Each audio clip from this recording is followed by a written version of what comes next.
Today we're going to be talking about parallel and perpendicular lines. And two lines are parallel if the slopes are equal. Two lines are perpendicular if the slopes are opposite reciprocals. Or another way that our book often puts it is their product is -1. And this should all be reviewed from Algebra 1, so I'm not going to spend too much time on explaining why those things happen. Instead, we're going to do an example that applies to geometry. So given the points E, F, G, and H, use algebra to classify the quadrilateral.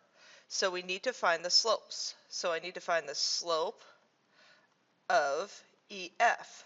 So finding the slope of EF, y2 minus y1 over x2 minus x1.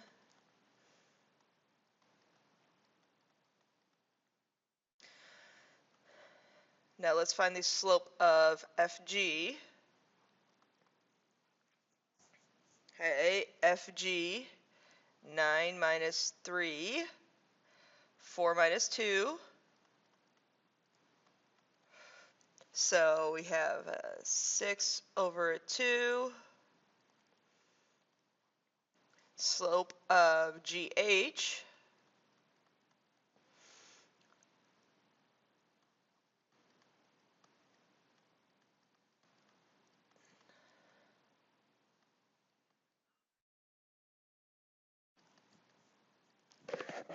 And then lastly, the slope of EH.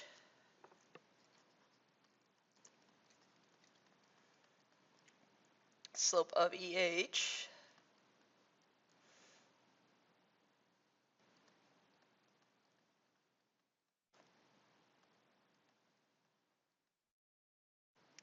Okay, so what you can tell right away is that opposite sides are parallel, because the opposite sides have parallel slopes. So we know for sure it's a parallelogram. We can also classify that it is not a square or not a rectangle because we don't have right angles. Our slopes aren't perpendicular. So the one that we have left is that we have a rhombus. So I need to determine the length of consecutive sides. So finding the length of EF.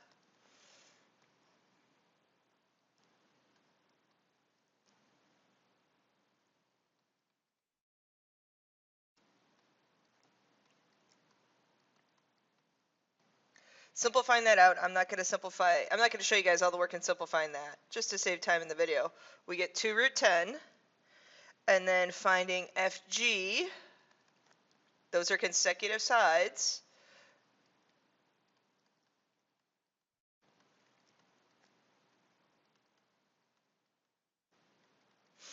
Again, simplifying that out, I've done that math, but I'm not going to bore you guys with doing that algebra. We get that consecutive sides are congruent, so therefore we know it is a rhombus.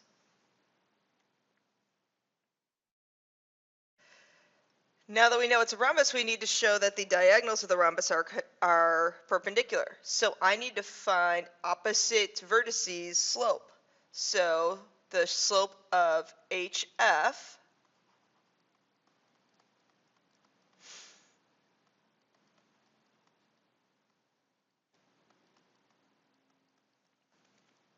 there we get, did I do that right? So I went 7 minus 3, oh, -2 minus 2. Okay, I didn't do that right. So we have a 4 over a -4.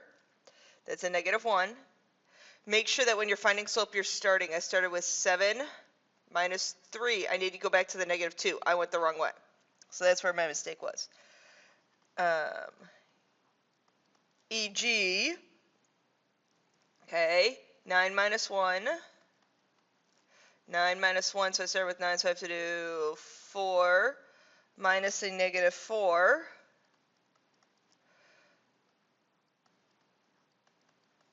Okay, since my slopes products is -1, or they're opposite reciprocals of each other, your diagonals are perpendicular. Okay, next one. the point 67, so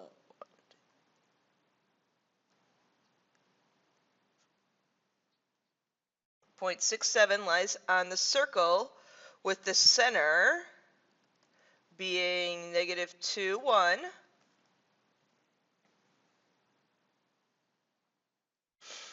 What is the slope of the line tangent to the circle at P? So let me draw in the circle. My radius is 10. So my radius for a lot of the points is going to be outside of my grid. Oh, that's a circle, I promise. That's a really bad circle. Okay, that's more of a squarular circle. Apologize. Anyway, just to get an idea of what the circle is, so I need to find the slope of the line that's tangent. So I need to find the slope of that line right there.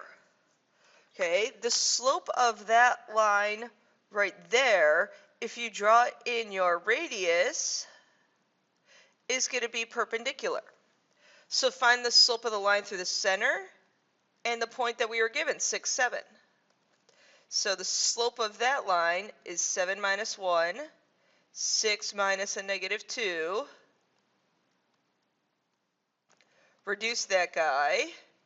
So then our perpendicular slope is going to be negative 4/3.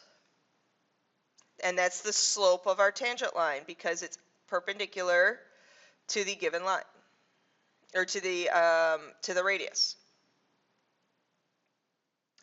Okay, there are your lesson questions, and please make sure your lesson summary is submitted on time.